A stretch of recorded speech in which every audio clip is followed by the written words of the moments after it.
This is Mac OS Ken. Siri stays a stranger, Batterygate stays a thing, and Apple wins a huge game of Tetris. It is Monday, the 10th of March, 2025. I'm Ken Ray, and this is news from Mac OS Ken, brought to you by yours truly and sponsored by Incogni. Take your personal data back and get 60% off an annual plan with code MacOSKen at incogni.com/MacOSKen. This show is also supported by people like you, patrons through Patreon.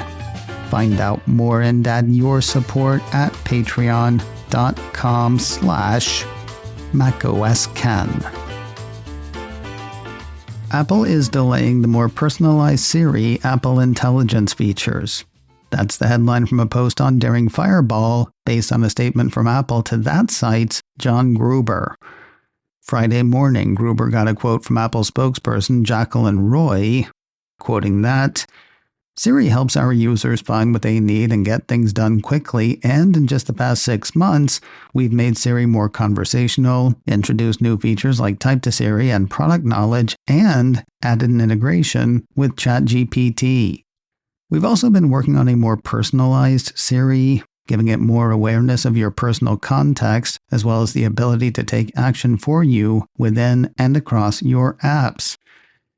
It's going to take us longer than we thought to deliver on these features, and we anticipate rolling them out in the coming year."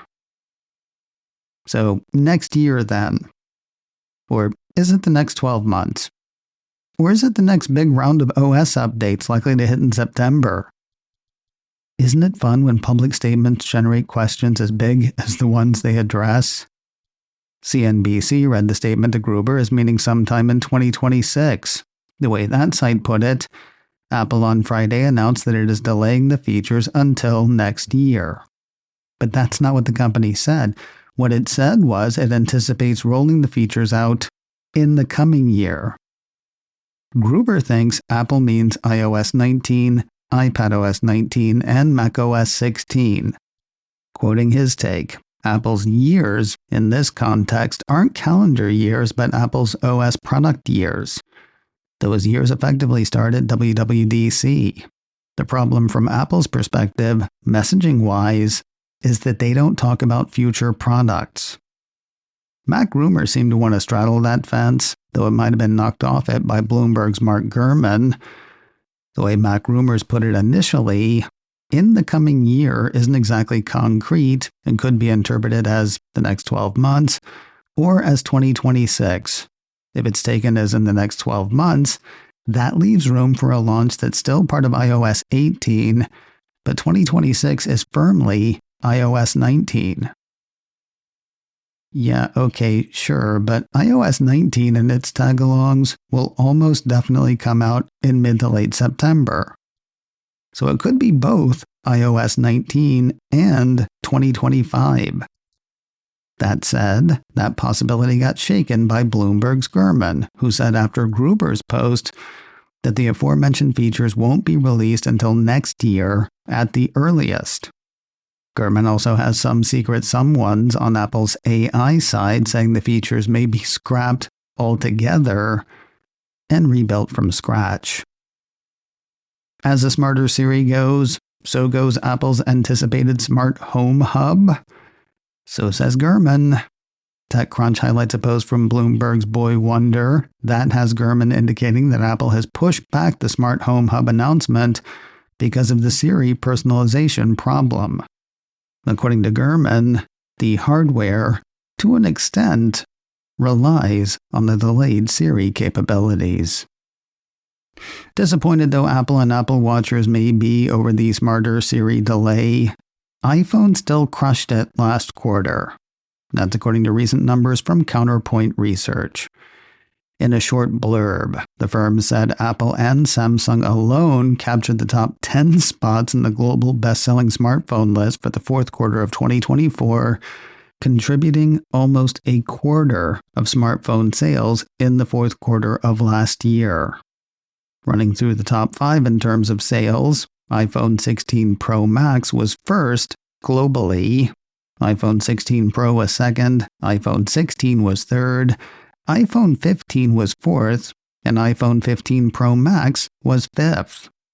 Then there were 3 Samsung phones. Those were followed by iPhone 15 Pro in ninth, with another Samsung phone rounding out the top 10. iPhone 16's strong showing helped Apple topple Apple.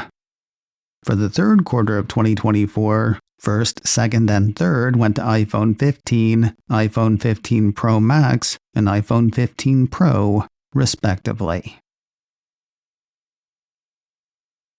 More news in a moment, but first a word from today's sponsor, Incogni, helping you take back your personal data. I remember where I was the first time I got on the internet. It was 1995 and a girl I was dating had an AOL account. Yeah, I know, AOL wasn't the internet, but we actually used the browser and went online. To a gaming website because we were both nerds. Flash forward 30 years and when I let Incogni start cleaning up info out there about me, they found the address where I was living back in 1995 and the address of the place I lived before that, when I barely knew there was an internet, when there barely was an internet. But seemingly countless companies had that information about me and who knows how much else. Information that could be used to target me with ads at best or, in the wrong hands, steal my identity. Thankfully, Incogni's working to stop that for me, and they can do that for you too. Make an account, give them permission to work on your behalf, and Incogni goes to work.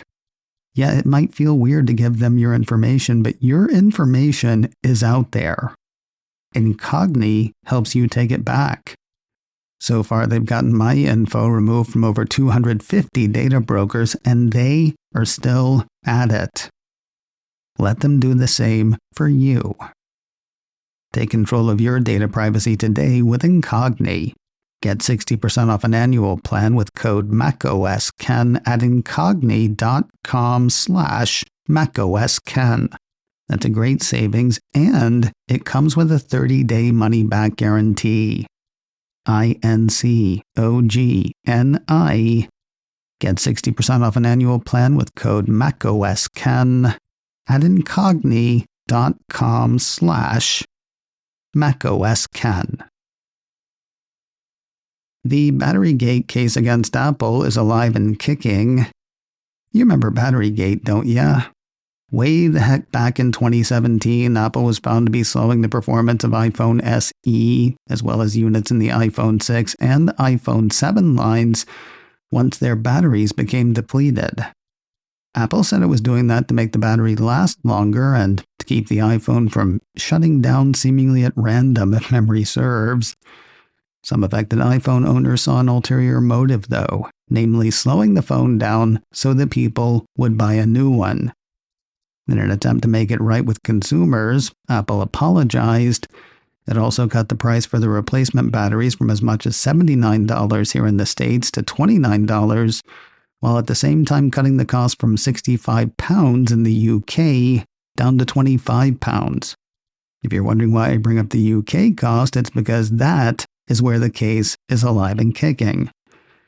Already settled here in the States, a piece from Apple Insider says the UK's Court of Appeal has rejected Apple's request to dismiss a $1 billion lawsuit over cutting the performance of an iPhone 6 and other models with chemically depleted batteries. No date has been set for a trial, though mid to late summer seems the earliest possibility. And finally today, one of Apple's feature films has dodged a legal bullet. 9 to 5 Mac says tech journalist Dan Ackerman has sued Apple over its movie Tetris, saying that the 2023 film was too similar to his 2016 book, The Tetris Effect. Basically, Ackerman argued that he sent a copy of his book to the Tetris company in 2016. The company wrote back to Ackerman threatening legal action if he continued to pursue any licensing options, such as TV shows and movies, for his book. Then, the Tetris company worked with Apple on the movie, which Ackerman thought looked a lot like his book. It's probably hard to argue that it didn't, but nobody's arguing that anyway. According to 9 to 5 Mac, the judge in the case determined that because Ackerman's book is a work of non-fiction, the defendants were entitled to use the facts in the book for the making of the Tetris documentary, so long as they did not copy his unique expression of those facts. 9 to 5 Mac actually calls it a documentary a few times, which is odd. I thought it was a drama based on actual events. Whatever the case, Ackerman's case seems to have hit game over. macOS Ken, brought to you by me and sponsored by Incogni.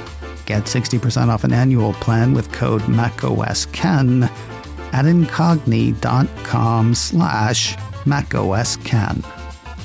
This show is also supported by people like you, patrons through Patreon. Find out more and add your support at patreon.com/macOSKen. Advertising handled by Backbeat Media. Online at backbeatmedia.com. You can reach me a couple of ways. Info at macosken.com or call 716-780-4080. Until next time, that is news from macOS Ken. I'm Ken Ray.